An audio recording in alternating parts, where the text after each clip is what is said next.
সময় গ্রামের মেঠো পথে পায়ে হেঁটে বিভিন্ন গ্রামে গ্রামে ঘুরে কাচের কভারযুক্ত কাঠের বাক্স কাঁধে ঝুলিয়ে বিভিন্ন ধরনের প্রসাধনী বিক্রি করে আসতো ফেরিওয়ালা।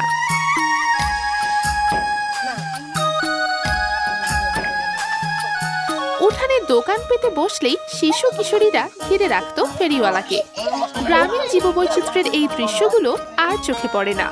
বর্তমান প্রজন্মের কাছে ফেরিওয়ালা যেন এক অপরিচিত শব্দ।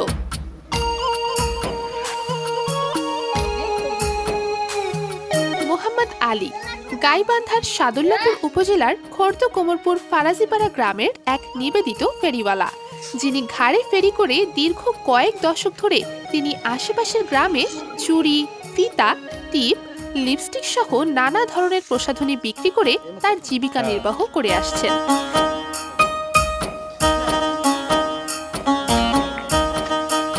এই পেশাটি একসময় গ্রামীণ জীবনের অবিচ্ছেদ্য অংশ ছিল, কিন্তু বর্তমান যুগে প্রযুক্তি ও নগরায়নের প্রভাবে তা প্রায় হারিয়ে যেতে বসেছে। মোহাম্মদ আলী জানান, আগে শরীরের শক্তি সামর্থ্য ছিল, ফেরি বিক্রির পাশাপাশি অন্যান্য কাজও করতেন, কিন্তু বছর 10 আগে হঠাৎ মানসিক সমস্যায় ভীষণ অসুস্থ হন।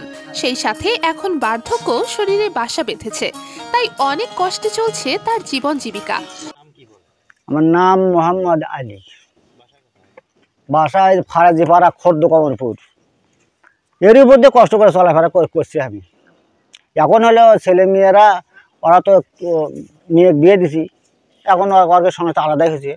আর ছেলে একে সে ঢাকা যায়, বিয়ে শাদি করে, সে নিজে কর্ম করে নিজে খায়। তারপরে এই দোকানটা দিয়ে আমি নামাজ কালাম সব কিছু নিজে শিক্ষিত নামাজ কালাম যা কিছু করি। করার পর এখান থেকে আমি গেছিলাম নোয়াখালী। ওই নোয়াখালী থেকে আসবে ধরে আমার দেওয়া দৃষ্টি আসে করছে, আমার মাথার ব্রেন শর্ট হয়ে গেছে। ওখান থেকে ফিরে আসার কথা নয়। আমার পকেটে যা টাকা টুকু আছে বিজনেস সম্পূর্ণ চটকা মেরে দিয়েছি, টাকা চটকা মেরেছি বলে দেখো। সেই জিনিসগুলো এখন আর আমি মাথায় শর্ট, মানে সময় সুস্থ সময় অসুস্থ, সময় সুস্থ সময় অসুস্থ, আমি দেশ দূর আর আমি যাইনি। আর এই দোকানটা নিয়ে আমি মনে করো আগে শাল্লিপুরে পার হয়ে গেছি, ওই পাল্লিপুরে পর্যন্ত চলে গেছি। এখন আমি এখান থেকেই ফেরত যাই। আর আমি দূরান্ত যাবার না পাই, এখন আমি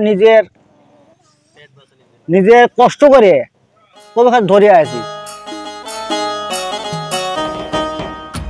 শত অভাব অনটনেও তিনি আমাদের ঐতিহ্যকে রক্ষায় ফেরি বিক্রি চালিয়ে যাচ্ছেন। মোহাম্মদ আলীর মতো ফেরিওয়ালারা আমাদের গ্রামীণ সংস্কৃতির গুরুত্বপূর্ণ অংশ, যারা আজও এই ঐতিহ্যটিকে রক্ষা করছেন। তার সংগ্রামী জীবনের মধ্য দিয়ে তিনি শুধু জীবিকা নির্বাহ করছেন না, বরং গ্রামীণ ঐতিহ্য ও সংস্কৃতি রক্ষায় একটি মাইল ফলক হয়ে উঠেছেন। আজকের প্রতিবেদন এতটুকুই। সবাই ভালো থাকবেন, সুস্থ থাকবেন।